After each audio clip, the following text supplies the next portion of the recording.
साथियों नमस्कार, मैं हूं वेद वशिष्ठ। आप देख रहे हैं सहयोग समाचार।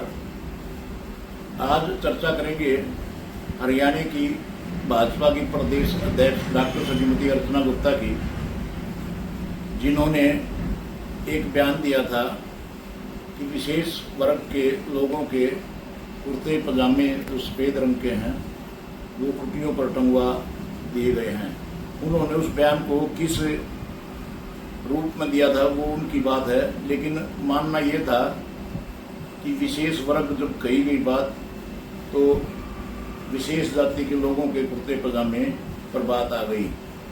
इस विषय को लेकर हरियाणा में बहुत से विपक्षी दल और जाट नेता मैडम के पीछे आ गए।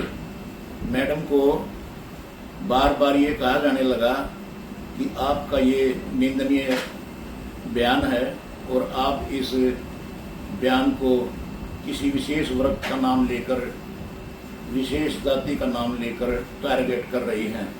वैसे भी भाजपा किसी न किसी को ये काम सौंप देती है कि विशेष जाति का जिक्र करवाओ और दूसरी जातियों को लामबंद करो वोटों के लिए। ये बात जब इनेलो प्रभारी अभय सिंह चौटाला के पास पहुंची तो उन्होंने कहा कि वो महिला हैं, उनको सोच समझ कर बोलना चाहिए और उन्होंने इन बयानों को देखना चाहिए। तुरंत प्रभाव से दबाव बढ़ा। उधर से ताई कंडेले वाली आ गई।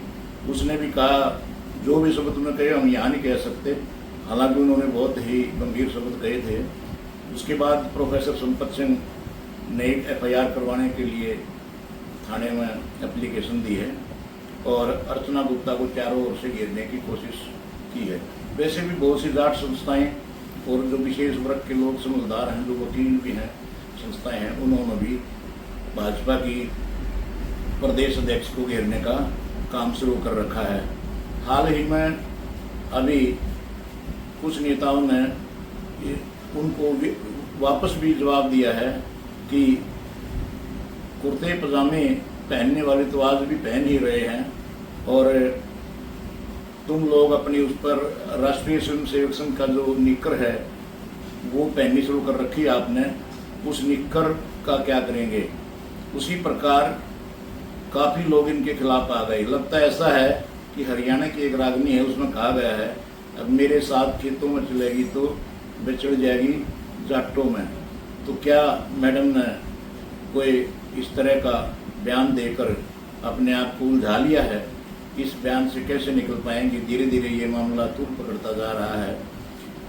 मैडम अर्चना गुप्ता के सामने जब से वो प्रदेश अध्यक्ष बनी है बहुत बड़ी चुनौतियां उनके सामने आई हैं। बावल की रैली को ले लीजिए, रेवाड़ी में जो हुई थी उसमें अनुशासनहीनता हुई।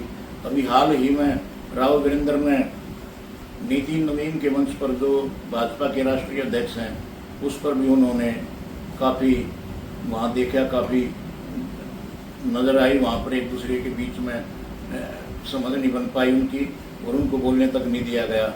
ये चीज़ें अर्चना गुप्ता के लिए काफ़ी एक तरह से देखा जाए तो बड़ी चुनौती बनकर आ गए हैं। वो ना तो किसी के खिलाफ कोई अनुशासनात्मक कार्रवाई करने आ रही हैं। अभी उन्होंने कुछ जिला अध्यक्ष भी बदलने हैं, कुछ बदले भी हैं और लगातार हरियाणा में आप देख लीजिए जीवन हत्याकांड जो हुआ हिसार में, दादरी में जो कांड हुआ, किसानों को अम्बाला में रोका गया, अब भी रोका जा रहा है। इधर और भी कुछ इस तरह के कांड हुए। तो हरियाणा चारों ओर से कांडों से भरा पड़ा है और मुख्यमंत्री के कार्यक्रम को घेरने के लिए भी किसान हासिल पहुंच गए थे। हालांकि मुख्यमंत्री 2 दिन पहले उनसे बात करते तो शायद किसान मान जाते, अब भी वो मान गए हैं बात करने से। तो हरियाणा के अंदर हलचल हो रही है और उस हलचल में मैडम का ये बयान बहुत सी बड़ी जातियों के लिए चुभ रहा है और वो लगातार सोशल मीडिया पर उनको ट्रोल भी कर रहे हैं। उनका कहना था अर्चना गुप्ता का कि भूपेंद्र हुड्डा और चौटाला के राज में कुछ